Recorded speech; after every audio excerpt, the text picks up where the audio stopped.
Alright, so the site audit tool. So this was one when I initially started with all-in-one marketing suites. I was quite skeptical about these sorts of tools, just because I've never really been a fan of sticking with one thing when it comes to doing a site audit. Especially when I do, bespoke audits for clients, or, whether it's a one-off or for ongoing clients, I use loads and loads of different tools. And even though this tool is good, I'd still urge you to use multiple tools just to be sure that you can get the types of data that you need to do an effective audit, really. So before we get into this section, and my little rant about not just using one tool with an audit, because to me then it isn't an audit, it's just a report from a tool, which at the end of the day, if the client had a SEMrush subscription, then they could just get that themselves. So what they're paying someone like me for is a super in-depth look at any issues to do with the site. So that's why I use loads of different tools. So yeah, just a couple of ones that I use and ones that I think you guys should check out, whether you're auditing your own site or you're doing it for a client. Obviously the site audit tool here, Deep Crawl, is another great one. This can be quite expensive, but it's certainly something to check out, and you can get a free trial there as well. GT Metrics, a free tool, free page speed analysis, a manual look through Search Console errors, and the same with analytics. Screaming Frog, page speed waterfall, that's quite an old site, but it's great because you can see how load times are broken down by resource, and it's quite an old school overview, but it's really nice for like getting some screenshots in and kind of showing clients just how slow certain things are on their site. And then I do site searches in Google, so like manual site searches just to find things like broken URLs that are still indexed that might be messing with their crawl budget and that sort of stuff. So yeah, I could easily waffle on about tech audits, but that's just my initial thought on the site audit tool. It's not that it's a bad tool, it's just that for anyone doing an audit, really, you can't rely just on one tool, because different tools pick up on different bits of data as well. Alright, so you're greeted with this overview dashboard. So again, it's very similar with every kind of dashboard in the platform. You have this initial overview that gives you a top level glance, and then you can jump into the more specific issues and that sort of stuff as well. So again, if you're pitching something like a bespoke audit on a call to a client, or if you suspect something's wrong with your site and you just want to see what are the top errors, boom, you're greeted with them there. Alright, cool, so you're given this initial site health overview. So I mean, we won't see it because this is just setting up from the start, but you've got something there like a percentage with no changes. Obviously, if you purchase the tool and you keep monitoring weekly or monthly, then you're going to see the changes from there.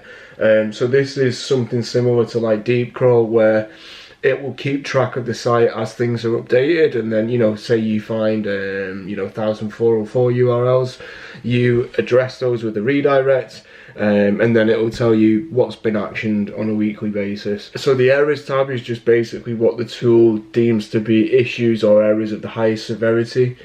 So again, it's great if you're just doing a top level overview, because those are likely to be the issues that you want to address first. And again, if someone asks for like a quick initial overview of their site before you do a pitch or something, then just run it through that, and it doesn't take long at all. Warnings, so that's medium severity. I think these are the best ones to look at, because they're also the types of issues that you'd see flagged with something like GT Metrics or Deep Crawl, where the errors are things much more severe. So the warnings could be like page speed issues or that sort of thing, but you'll generally find more warnings than errors, so there's probably more actions to be taken from the warnings. Obviously, just address the errors first. And then the notices section, so that allows you to keep track of issues as they're addressed. And then again, like I said, with the site health tool that shows no changes, the same with notices, so that will compare the total number of issues compared to the previous site audit crawl. So as issues are processed, or if you've got an SEO agency working on it, so you can kind of keep track of things that are being actioned in real time. Alright, so like I said, I can waffle on about tech audits and that sort of thing all day, but just to condense it then, how does the site audit tool actually benefit your site? where you can analyze internal link strategies on your site. So this is based on both the density of internal links, commonalities in things like anchor text, and also, which is probably the most important, any internal links that are broken, which is obviously poor UX, and then, you know, search engines might struggle to crawl those pages. They can't find the internal links based on your anchor text because it leads to a dead page. So something like that is really important to address.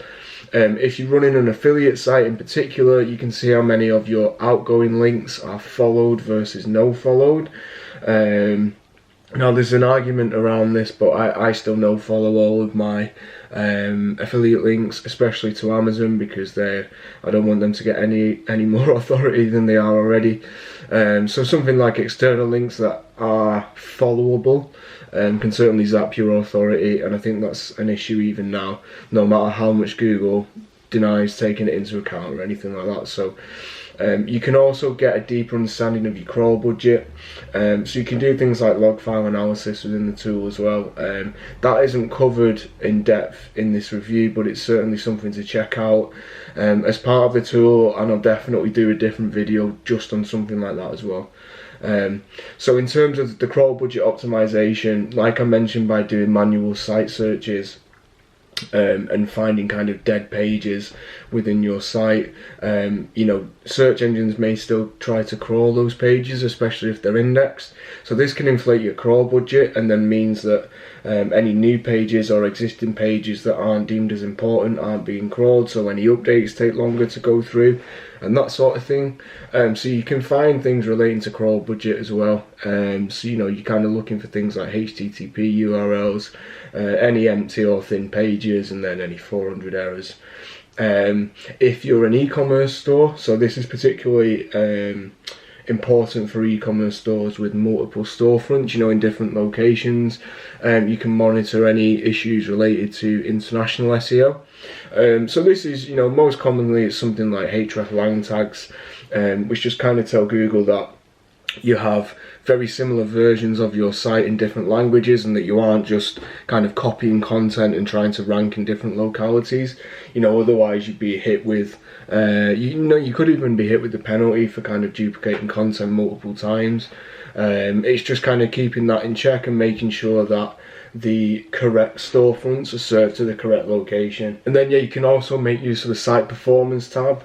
Again, this is more focused on reducing the bloat of the site in terms of like unused code and that sort of thing, and then just improving overall page speed. So obviously, again, something that's important not only for search engines, but also important for users as well. Cool. So like I said, personally I'd use this tool alongside many other ones, but I think especially for the money, it's brilliant, and it's certainly a step in the right direction in terms of the issues and the errors you need to be looking at. With something like the warnings section and the errors and that sort of thing, then you can at least know what you need to address as a priority, and then, you know, work through lists. If you look at the Site Audit Pros, you can actually send any of the pressing issues straight to your Trello board. So this is obviously really helpful if you're working with a team, because you can know what they're immediately actioning, or you can just kind of keep tabs on them really. Or, you know, if it's you doing it yourself, then they're in there as a reminder for you. You can actually export the data into a Google Data Studio report as well, which is, again, that's a really nice feature. And Data Studio, you know, for anyone who does regular reporting will know, it's such a time saver, and it's been an absolute lifesaver for me, compared to just doing reports manually.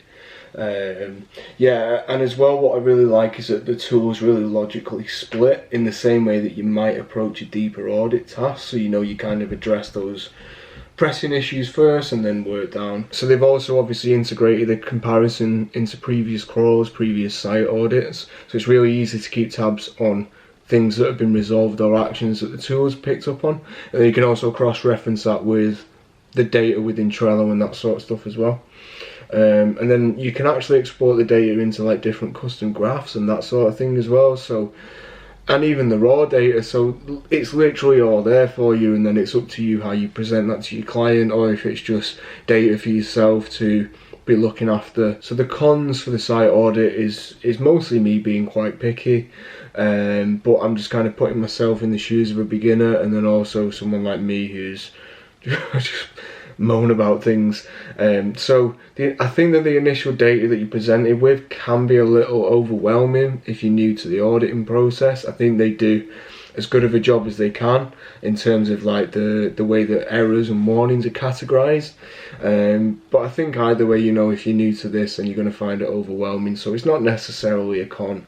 I think it's just something for beginners to be aware of, so they know where to start with things, really, because if you're just diving straight into the data, then it can be very overwhelming. And this other point is just a thought, really, that it'd be great if they could integrate the tool with something else, you know, like another auditing tool like Decrawl or Screaming Frog or something within a singular platform.